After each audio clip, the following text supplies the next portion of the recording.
Get cash for clothes at Plato's Closet in North Charleston and West Ashley. It's so easy. Recycle, earn cash, repeat. We pay cash on the spot for your trendy, gently used clothing, shoes, and accessories. At Plato's Closet, we buy all seasons, all day, every day. It's time to clean out your closet and cash in. Bring in your denim, graphic tees, athletic wear, shoes, handbags, and more. Sell your styles to Plato's Closet for cash. Then, do it again. Plato's Closet, located in West Ashley on Sam Rittenberg Boulevard and North Charleston on Rivers Avenue. Hey, it's Kim Komando Today, your daily podcast to keep you up to date with all things digital and beyond. And I'd love to have you be a part of our podcast. You can make an appointment to speak with me. Just head over to komando.com, and on the top right, there's a button that says Email Kim. Fill that out, and that's it. All right, I always like to start each show with something really interesting. And I don't know if you heard, but OpenAI, they've released the official ChatGPT app. It's now available in the Apple App Store. But you have to be really careful. So when you start looking for the ChatGPT app in the Apple Store or even in the Play Store, is that there's just like these slew of apps that are just scammy, malware, badware you just want to stay away from. So you want to get the official app. Make sure that the developer is OpenAI. And you can look in the description. And in the description, it says in-app purchases will be $19.99 a month. Okay, that's when you know that you got the real McCoy. Again, the developer's OpenAI. That's the one that you want. So in case you're wondering, yes, no Android version quite yet. It's going to be a couple of weeks for that, they say. But wouldn't it be great when ChatGPT can actually interact with, say, Google and Apple's assistants? So you could just say, you know, the name of the assistant, which I don't want to say because it's going to just blow up all your devices. Say, ask GTP about this or that or whatever it may be. I just wonder, though, if you do this enough times, if our smart assistants are going to get jealous and they're going to say, you know what, you just go ask ChatGPT yourself. Okay, sounds like you don't even need me. Wouldn't that be something? And on that happy note, welcome, ladies and gentlemen, to this. It's the largest show about all things digital, your most trusted source. I'm, of course, America's beloved digital goddess, Kim Komando, here with you once again. And if you're a new listener, hey, we're so glad that you found us. And if you're a regular listener, welcome back. You can find the Kim Komando Show on over 420 top stations across the United States. And we're streaming in your favorite radio app. Just search for my last name, Komando. And you can also find us as a webcast and also as a podcast commercial free over at komando.com. In the upper right-hand corner, you just want to join the Komando community. It's just a few bucks a month, and you actually get a free 30-day trial. Once again, that's komando.com. And yes, I did say commercial free, too.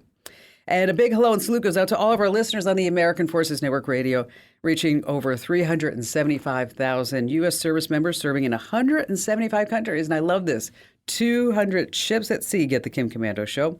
And our T-Mobile Unlimited listener line is now open at 1-888-825-5254 is the way to join us. And just a quick reminder, if you're just too dang shy to come on a big-time show and podcast, I just want to remind you that you can drop me your questions over on our website. That's komando.com. And in the upper right-hand corner, there's a link that says Email Kim. All right, every single day I visit at least 30 different websites and talk to industry insiders, and I read white papers and research papers. It's just nuts just to make sure that we are both up to date on all things digital. And let's start with 5 things that you need to know about tech. And starting with number 1, more than 2/3 of all Americans, that's 60%, are really concerned that AI could put the future of all humanity at risk. And based upon what you're about to hear, they're right. And I will tell you that I am actually one of that 60% myself. You may have heard the name Sam Altman. He's the inventor of ChatGPT. And he told Congress that AI must be controlled by governments because it's rapidly evolving to the point where it has more information instantaneously available to it than any possible human could. Now, there are even predictions that using its own reasoning, AI could eventually consider itself a god, and write its own code of conduct, a Bible of sorts, for the human race. Now, before that can ever be allowed to happen, we must never lose sight of the fact that AI was built by humans to serve humans.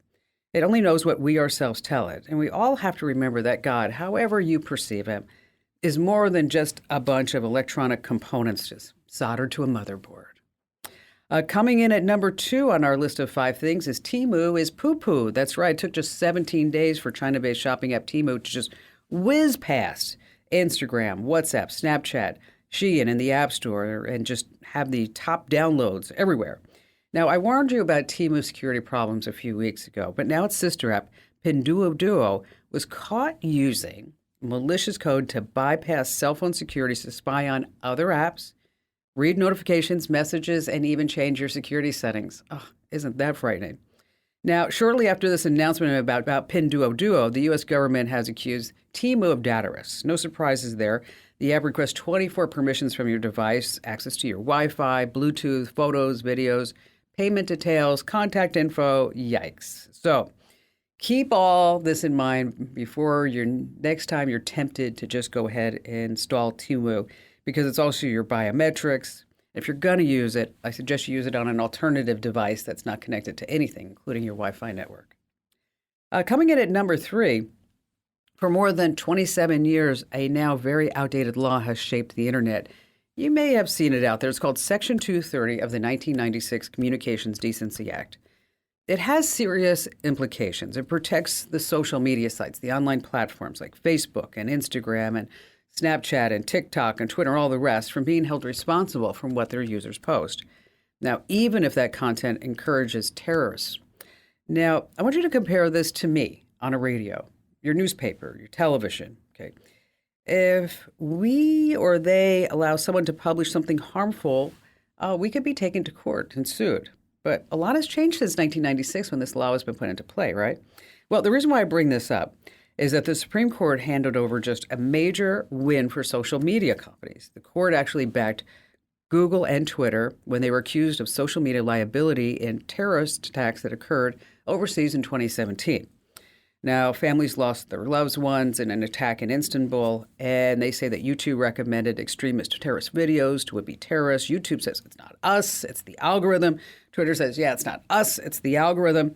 So the bottom line here is that this has been a major win for social media. So I just want you to know that this is not the end of the game. We're probably going to be hearing a lot more about this in the next couple of weeks.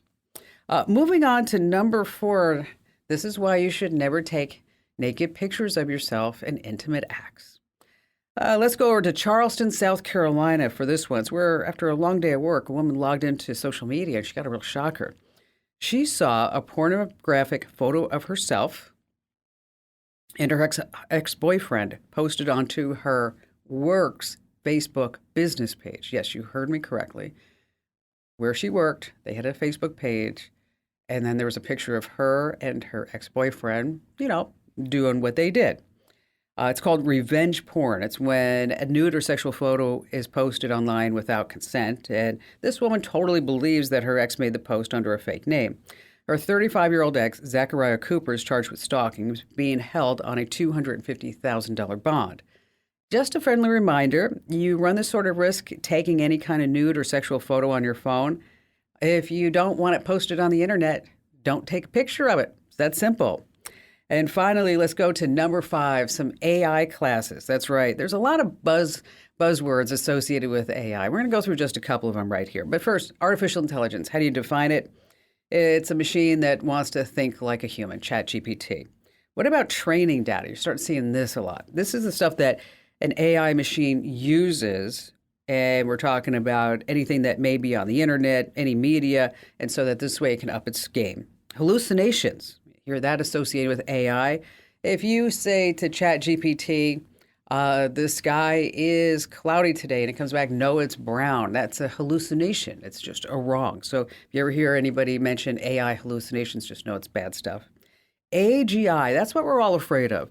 Artificial General Intelligence. That's right. It's when AI machine goes beyond human capabilities. It becomes more knowledgeable. That's the frightening part. I mean, I can't wait for an AI to reach 10% of the capabilities of the average human, because maybe we could replace everybody in Congress with just a single AI. All right, coming up, we have signs that your security cam has been hacked. There's a super secret menu on your TV. And let's see, oh my gosh, in just a few minutes, I'm going to be interviewing the founder, the inventor of the smart gun. You don't want to miss that, so stay right where you are here on Kim Komando Today. Get cash for clothes at Plato's Closet in North Charleston and West Ashley. It's so easy. Recycle, earn cash, repeat. We pay cash on the spot for your trendy, gently used clothing, shoes, and accessories. At Plato's Closet, we buy all seasons, all day, every day. It's time to clean out your closet and cash in. Bring in your denim, graphic tees, athletic wear, shoes, handbags, and more. Sell your styles to Plato's Closet for cash. Then, do it again. Plato's Closet, located in West Ashley on Sam Rittenberg Boulevard and North Charleston on Rivers Avenue. Hey, if you ever have any questions about something digital, just a quick reminder, you can send them to me over at the website, old school. I love this way, though. You go to commando.com. At the upper right-hand corner, there's a link that says Email Kim. Now, if you haven't tried our new Commando 2.0 newsletters, you're going to love them. If you have the newsletters in past, there were just too many, and I hated the clickbait and the colon cleanse ads. I heard you. It's all new and improved with just one ad, and I promise you it's not a colon cleanse. And so head over to getkim.com to sign up right now. 100% free. You're going to love them. That's getkim.com. So Kloepfer was a high school student back in 2012 when 24-year-old James Holmes, you may remember this, he walked into an Aurora, Colorado movie theater, and Holmes killed 12 and he injured 70 more people. Well, Kai's now 26, and he's about to ship what's called a smart gun. And here's the deal. PayPal co-founder Peter Thiel, he has this fellowship program, and he actually awarded Kai $100,000 for the idea of the smart gun, but he had to drop out of school to start this company. Well, that company, BioFire, has raised $30 million to date. Now, BioFire's smart gun, it comes with a dock equipped with a touchscreen, and then that pairs your face and your fingerprint to the gun. So the whole idea is that if it doesn't see your face, it doesn't see your fingerprint, the gun will not be activated. Now, the biometric data is actually stored only on the gun. Now, once the system detects an approved user's fingerprint or face, which I mentioned, and whichever one comes first, it quickly unlocks, and then it can be fired like just a regular handgun. Now, I don't know about you, but I've got just a million questions swirling around my head. And joining us here on the show right now is Kai himself to tell us all about the smart gun. And Kai, thank you so much for being here. Of course. Thanks for having me, Kim. So I guess let's just start at the beginning. What exactly is the BioFire smart gun? BioFire smart gun is basically a new kind of firearm, one that has a bunch of technology built into it to ensure that it's both always locked anytime that it's outside of the owner's control, as well as instantly accessible in the case that the owner needs to have access to that. And you actually gave a great intro, but basically the concept is, we use biometrics, both fingerprints and facial recognition, that run automatically as soon as you pick the firearm up. If you're the owner or someone that the owner has chosen to enroll into the firearm, then it unlocks and functions just like any other gun. But at the same time, it locks within a fraction of a second as soon as it leaves your control. And that's really the key part, right? That peace of mind, knowing that it's not going to be usable when it leaves your control. So how many profiles can be attached to the gun? You can have up to 5 active users at any time, and then you can have additional users stored that could be disabled and activated when you like. So can you use the gun without any biometrics, or no? The whole idea is that that biometrics has to be implemented. You have to use at least the fingerprint or the face. So if for whatever reason you want to choose to not enroll one or the other, you could do that. But the sort of intent of the system is it's only active when one of the biometrics is presented. We've all have those, well, I shouldn't say we all. I know that I have one. One of those boxes that you put your firearm in, and then you have to have your fingerprint in order to open the box in order to get your firearm out of it. What inspired you to put those two technologies together? Totally. The number one, so maybe going back a step actually, I've been working on this for about 11 years, as you said, and throughout the time period, I've gotten the opportunity to talk to lots of other gun owners around, what are they looking for in a product like this? I think the fundamental premise of a firearm that only works exactly the way you want it to is quite straightforward and obvious. But the challenge is it needs to actually work exactly the way you want it to, which means it has to be unlocked anytime that you pick it up, and it needs to always be locked when it leaves your control. And that reliability piece is, I think, really the fundamental challenge here, right? That is the key part of building a viable smart gun. And that's really where BioFire has spent all of its time and its resources. And that really has been very much focused on that side. And a big portion of that goes to the biometrics themselves, right? Fingerprint and facial recognition are two very, very mature, well understood sort of commercial grade biometrics.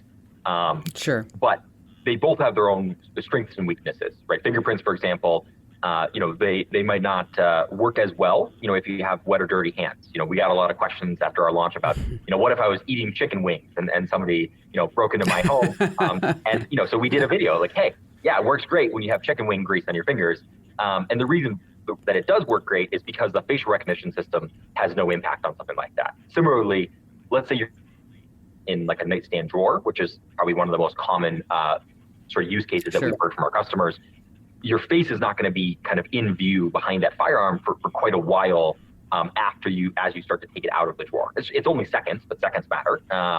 Versus the fingerprints will work instantly, as soon as you have your hand around the grip. And so the two of them combined really are just substantially more reliable because either the fingerprint or the face can be used to unlock the gun than just one of it by itself.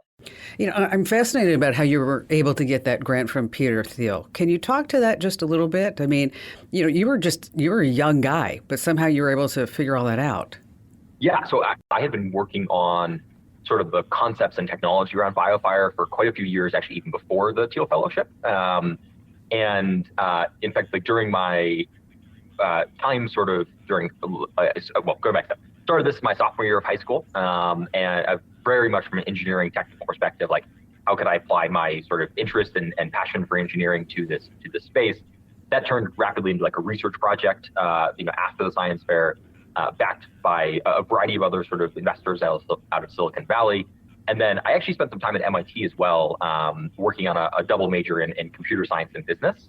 And that was really where I spent a lot of time working on more the business side of BioFire. Like, what would the product look like? Would we be manufacturing the entire firearm or just like building a device that would convert an existing firearm? All those sort of kind of fundamental questions. And so it was after all that work that I ended up applying for and receiving the Thiel Fellowship, as you mentioned, $100,000, dropped out of MIT to focus on building the company full time. And that's really where we started hiring people, focusing this full time, and we've been working on our production product ever since. All right, Kai, it's clear that you've done just a ton of research and wow, just so much hard work to bring the smart gun to market. And it's going to be here in the fourth quarter. Now, I have to tell you, I'm just so amazed, really, that you're only 26 years old. But here's the deal. We just need to take a break. Yeah, I know. I don't like it either. We have to play a few commercials because that's how we make money and that's how we pay the bills over here. But when we come back, Kai, I want to get into the nitty gritty of the smart guns. I mean, I want you to tell us exactly how does this technology work? What specifically makes this gun super smart? And get this, we also have a few listener questions about your smart gun that I'd like you to answer right here with us. So we're going to get to all of that and more in just a minute or two. And then still to come, we have our digital privacy tip about security cams that are hacked and also a secret TV menu. We have more of your phone calls that you don't want to miss here on Kim Komando Today.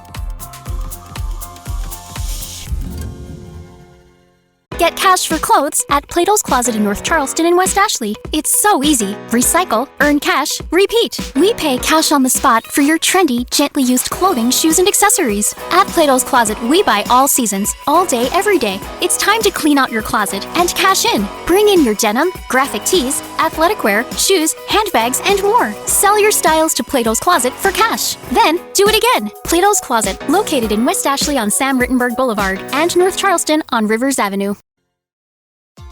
All right, if you're just joining us, wow, we've been talking to Kai Kloepfer.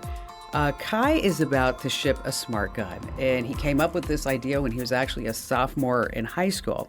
And his company, BioFire, has raised $30 million to date. He's got some funding from Peter Thiel. I mean, it's turned into a major operation. All right, Kai, let's just jump right back into this interview. I want to know, first of all, some more specifics about your smart gun. So the smart gun technology, it makes sure that only authorized people can operate the firearm. You mentioned the chicken wings. Are there situations where it wouldn't work? It would ever encounter in a kind of like home defense environment or anything like that, including, let's say you live in Alaska in the middle of the winter and you need to step outside, or you live in Arizona in the middle of the summer, right? Our goal is we want to build a product that is going to be extremely reliable in any sort of home defense kind of style environment, right? Including if you just got out of the shower, including if you're eating chicken wings, right? You name it. And the reason why that's possible really is both the combination of those biometrics, as I was talking about, but also, really the engineering that has gone into this. Like you mentioned previously, we've raised about $30 million. Almost all that money has been spent on the actual engineering technical side of this, right? We've been able to build a really fantastic team of engineers here in Colorado, mostly folks coming from aerospace and defense, industries that have a lot of experience on how do you build a complicated piece of technology that has to work every single time. Because obviously, a plane crashes, that's a really big deal. Your missile fails to go off, that's a really big deal. And so we've brought a lot of that experience into the Yes. team here at BioFire. And so there's lots and lots of small details and big details, even in certain cases, that we've solved to make this possible. The stakes are very high here, right? And that's something that I think that is needs to be reflected in our work. I just have questions from various folks. Ronald Spilker from Glendale, Arizona. He wants to know, how well does each fingerprint and facial recognition work when the sensors are wet? And how are the finger sensors and facial recognition cameras protected from being damaged? Great question. Wet and sort of environmental conditions have basically no impact on the facial recognition system. There's no way for water or anything like that to collect on the lens, and we've done the work to make sure that that's not going to, one of the primary objectives actually of including the facial recognition system is to address exactly this question in terms of wet and dirty hands will impact the reliability of the fingerprint sensor. I would say at a high level, if you just got out of the shower, right, maybe you're a little damp or you're sweating, the fingerprint sensor will work fine. Similarly on the facial recognition system, we use a really, really strong material on top of the facial recognition system to make sure that even if you drop it in gravel or anything like that, it's not going to impact the performance of the system.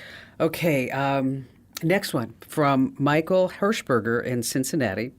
What's the response time of facial recognition to engage before the gun will actually shoot? Yep. So I would say our objective is, let's say the gun is on a table, nightstand drawer, holster.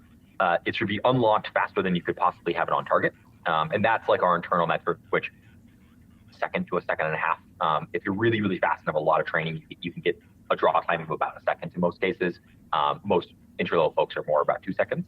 Our objective here, I would say on fingerprints, which is sort of the primary biometric, where we beat that every single time, right? Anytime you pick it up, it's unlocked, sort of halfway through the process of picking it up.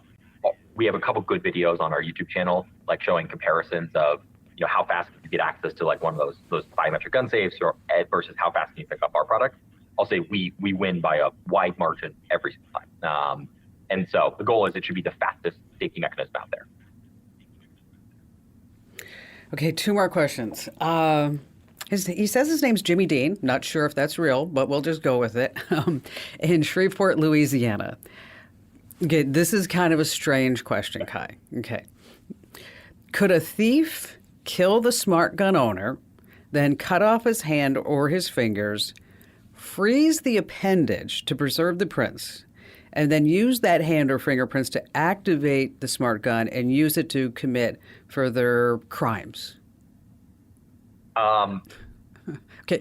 Obviously, you haven't heard this one before, because I can tell by looking at your face. More than you'd expect, I would say, and I definitely love the creativity. Really? I would say the short answer is it would be very, very challenging to do that, and certainly it's not something I would encourage people should be going around doing for a whole number of reasons. What I will say is, we, from a technical perspective, we use kind of state-of-the-art anti-spoofing technology on both our fingerprint and facial recognition systems, which would make it very, very, very challenging to use dead body parts to present valid biometric factors. But if they do, it would be very unlikely that you'd be able to activate the smart gun with somebody's dead body parts.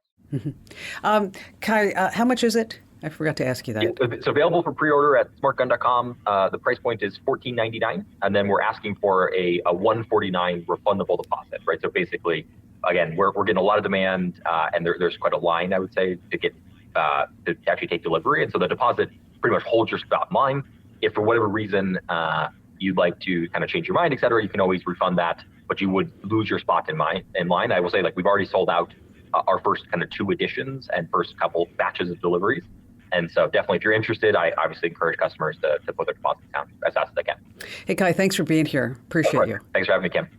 Now, again, if anybody wants to check this out at home, the Biometric Smart Gun, the website is, of course, smartgun.com. And there you can get more information about the gun, get a closer look at the gun itself. You can customize it, build your very own.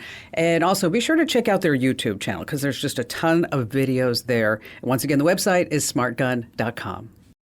All right. I don't know if you heard the news, but a mom recently said a stranger hacked her Owlet Wi-Fi baby monitor to talk to her infant son at night. Well, here's the deal. The password has been leaked in a data breach, and there are tons of creepy tales like this. Maybe you start hearing some strange sounds or unfamiliar voices. Okay, that's a big red flag that somebody has hacked your webcam. Well, here are a couple of more. Your settings mysteriously get updated. Okay, these sneaky hackers are going to quietly change your security settings so you don't spot them. Maybe they'll change the name of the camera. Maybe they'll change your password. Next on the list, all of a sudden you're just starting to use way more data. You could have a security camera that just streams in the cloud, and that's where you want to start watching your data consumption closely. If you can ever set any type of alerts for overage, this is the place where you want to do this. And you can see if it's transferring a lot of data and you're not using it or nothing else has changed. And finally, another big red flag, the LED light is always on because so many of these security cameras, they have a small LED light that lets you know whether or not they're connected. Now, if the camera's light is blinking or flashing when it shouldn't be, yeah, that's not a good sign. That's why I love Simply Safe cams. They have this shutter that covers the camera when you're not home. Now, if you feel like something's up, here's what you need to do. Password protect your Wi-Fi, or better yet, change the password. And also make sure that the username and the password are unique just to that camera too. Be sure to set up two-factor authentication and make sure that you have auto updates enabled so that this way your system is always on target and always up to date. And you're like, how do I do any of this? Oh, fear not, dear one. Head over to komando.com. That's komando.com. And there, the link that says Kim Show. We have all the steps right there, free for the taking. All right, still to come, there's a super secret menu on your TV you may not know about. And we have more of your great phone calls that you don't want to miss here on Kim Komando today.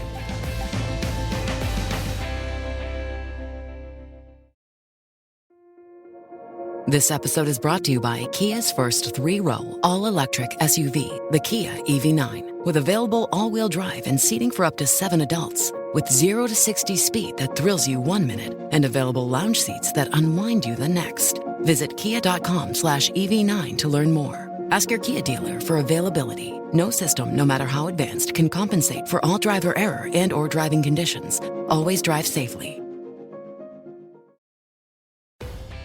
All right, before we go back to all your great phone calls, if you were to take a guess, which country's residents are most addicted to their smartphones? And I'll tell you right now, it's not the United States. Okay, the serious screen addicts are in, drum roll please, South Africa. They spend 9.5 hours a day just looking at their smartphone. On the flip side, folks in Japan, a mere 4 hours a day. Americans, we're at 7.5 hours a day on our phone. The average person is awake, by the way, for 17 hours a day. So if you're finding that you're on your phone a little bit too much, what you want to do is take a look in your iPhone under Settings and Screen Time. And for Android, you're going to go to Settings and Digital Wellbeing, Parental Controls, and Dashboard. And that's where you can see how much time you're spending on your phone. You may be surprised. I actually looked at mine, and I thought it would have been higher, actually. 2 hours and 41 minutes a day for me over the last week, but that does not include me sitting on my MacBook or my iPad. Oh, that's bad. All right, back to the phone. Stephen in Columbia, South Carolina. Hi, Kim. Hope you're doing well. I have a question that I think your readers and listeners around the world also have. I'm one of those people who hates to go to sleep. If I didn't have to go to sleep, I'd be watching movies, reading, writing, cooking, talking to my friends. But when I do finally hit the sack, I put my iPhone 14 on silent because I can hear it vibrate if someone tries to reach me in the middle of the night. But a couple of weeks ago, a couple of my friends, a husband and wife, were driving back from Atlanta to Columbia, about a 3-hour drive, and their car broke down at 2 o'clock in the morning. They were coming back from a wedding, and they called me to help rescue them, and I didn't hear the phone. So what I was trying to figure out is if your phone is on silent, is there a way to designate that a friend, a family member, a boss who's calling you, you can designate that it will actually ring for them, but nobody else? Sure. And I Absolutely. haven't been able to find that information anywhere. Well, you have come to the right place. So we're going to set you all up, Stephen. That correctly. Well, with your iPhone 14, you have a couple of ways to do this. Okay. Number one, if you haven't played around with the focus modes, there's sleep mode. And sleep mode is where we turned on automatically. Like I have mine turned on automatically at 10 p.m. and then it turns off at 6:30 a.m. Okay. And so between 10 and 6:30 a.m., I don't get any notifications about anything unless I want them to come through. And the only folks that I have coming through are my son and my sister and a few friends. Okay. So if you go into the focus mode under settings and then you go to sleep, it allows you to select which contacts and which apps that will be allowed through the not just sleep mode, focus mode, or work mode. They have all these different modes. So that's if you're using sleep mode. Now, if you're not doing that, if you're not going to be using sleep mode, but you still want your closest family members and friends to get through, is that you go open up their contacts for your two buddies there who were coming back from the wedding. And then if you scroll down under edit, you'll see ringtone, text tone, but then there's an option that says emergency bypass. Bingo, that's where you want it in. And so you're going to enable emergency bypass for a specific content. So you're telling your phone at that point, hey, don't pay attention to silent mode. Do not pay attention to do not disturb. Do not pay attention to focus mode, sleep mode, or whatever it is. Your iPhone's going to play that ringtone, text tone, whatever it is, even if your device is set to silent. So it's absolutely possible. It's wonderful. And I didn't tell my son that I had this set up, but he was texting me when he was going through finals at like 2 and 3 o'clock in the morning of like cool cars that he found online. And I'm like, dude, stop that. Like, okay. Well, this is great information. So, you may not think so, but I bet when people hear this, you will be responsible for saving lives in some way, shape, or form. Oh. Because who knows? My friends could have been on the side of the road and gotten hit by another vehicle because they couldn't get up with me to rescue them. So that's great information. Well, you're awfully sweet, Stephen. And hang on the line. We're going to send you those exact steps so that this way you don't have to hunt around in that settings menu. But once again, it's under settings, then you have focus mode, and that's where you can get into sleep mode and work mode and all those other modes. Or again, just select the content that you want and then hit edit and scroll down. And depending upon your iOS, you may not need to hit edit, as a matter of fact, but it's called emergency bypass. Stephen, thank you so much for your call today and also your kind words. That's very nice of you to say. Hey, by the way, if you're on Android, you have the same settings. That's what you want to do is get into that digital well-being settings on your Android. And then what you can do is set a bedtime reminder, customize wake-up alarms, silence the phone, make the screen grayscale, also turn off any apps, allow people to come through, and all kinds of good stuff like that. So if you're on iPhones, it's going to be sleep focus or focus mode, or again, that emergency bypass. And if you're on Android, just take a look inside that whole digital well-being section. Okay, so let's say you can't get your TV screen looking just perfectly. Well, I'm going to let you in on something. Most modern TVs, they have this secret service menu that allows you to tweak advanced features and settings. If you want to access it, first you have to turn on your TV, of course, and press the menu button on your remote. Then you go into settings or advanced settings. Now, the important part here is that you're going to press the following buttons on your remote in this exact order. Mute 1, 8, 2, power. Mute 1, 8, 2, power. That's going to bring up the so-called service menu. But you have to be super careful, okay? If you don't know what you're doing, don't do this because you could actually damage the TV. But you may be able to get further adjustments into the picture quality, calibrate the colors, maybe some different sound settings, advanced features that are just not in the regular settings menu. Keep in mind, your TV may not have it, so your mileage may vary.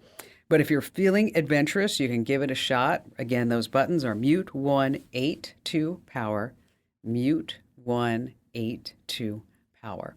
Now, if you love these short digital life hacks, things that you can use time and time again or to impress your family members and friends with great tech party tricks, make sure that you get my podcast. It's called the Daily Tech Update. Every single day, you get 2 1-minute podcasts, so 2 minutes a day. That's all it is. So you know what this is perfect for?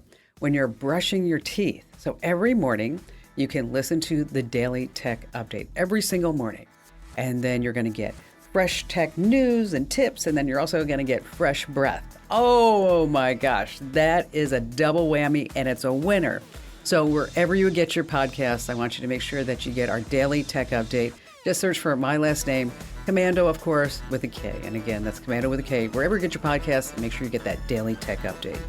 Hey, do me a solid and make sure you tell 3 friends about the Kim Commando Show and Kim Commando Today podcast, because knowledge is power, and you can find me at commando.com.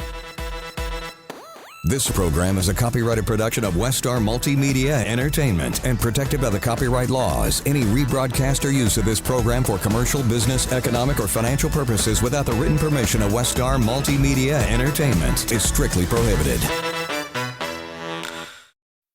Fargo, the new virtual assistant from Wells Fargo, makes banking faster and easier. Like this. Fargo, what's my checking account routing number? And this. Fargo, turn off my debit card.